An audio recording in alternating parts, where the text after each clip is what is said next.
हम आपके लिए लाए हैं एक ऐसी कहानी जिसे सुनकर आप अपने बिजनेस में सफलता हासिल कर सकते हैं। एक बार एक व्यापारी था जिसका व्यापार बहुत ही ख़राब हालत में था। उसने अपने व्यापार को बंद करने की ठान ली। व्यापार के कारण उसने अपना मकान भी बेच दिया था।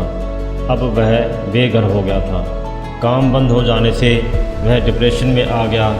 थक हार के एक दिन घर से निकल गया और रास्ते में जाते जाते सोच रहा था कि क्या करूं, सन्यासी बन जाऊं या कहीं नौकरी करूं। जाते जाते शाम हो गई, भूख भी लगी थी और रात गुजारने के लिए ठिकाना भी नहीं मिला। अंधेरा हो चुका था लेकिन वह जा रहा था। इतने में उसे एक आदमी दीवार तोड़ता नजर आया तो उसने उस आदमी से कहा कि मुझे आपसे थोड़ी सी मदद चाहिए, मुझे एक रात गुजारनी है, मुझे अपने घर में जगह दे दो। वह आदमी बोला, पागल हो क्या, यह मेरा घर नहीं है, मैं तो यहाँ चोरी करने आया हूँ। लेकिन वह चोर अच्छे दिल का निकला। वह व्यापारी को अपने घर ले गया। व्यापारी ने एक रात रुकने के लिए बोला था लेकिन एक हफ्ता हो गया। रात को रोज़ चोर चोरी करने जाता और वह व्यापारी से बस एक ही बात बोलकर जाता कि आराम से सोना और सोने से पहले भगवान का नाम ज़रूर लेना। रोज़ चोर जब वापस आता तो व्यापारी उससे पूछता कि आज क्या हाथ लगा। चोर का उत्तर यही होता कि कुछ नहीं, लेकिन कल कुछ अच्छा हाथ लगेगा। व्यापारी का पहला गुरु यही चोर था जिसने सिखाया कि कुछ भी हो जाए कभी हार नहीं माननी चाहिए। एक सप्ताह बाद वह व्यापारी वहाँ से आगे चल दिया। दोपहर का वक्त था। वह नदी किनारे एक पेड़ की छाया के नीचे बैठ गया। वहाँ एक कुत्ता भी बैठा था जो बार बार नदी के पास जाता और वापस पेड़ के नीचे बैठ जाता। कुत्ते को प्यास लगी थी लेकिन वह पानी से अपनी परछाई को देखकर डर जाता और वापस आ जाता।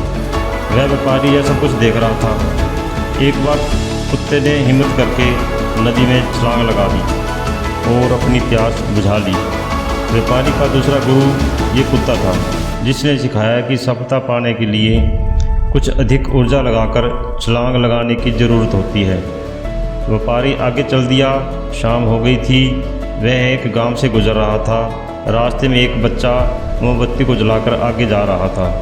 व्यापारी ने सोचा कि बच्चे को साथ कुछ मस्ती की जाए, तो उसने बच्चे से पूछा कि बेटा एक बात बताओ, ये जो मोमबत्ती से उजाला हो रहा है ये कहाँ से आता है और कहाँ रहता है? बच्चे को बड़ा अजीब सा सवाल लगा।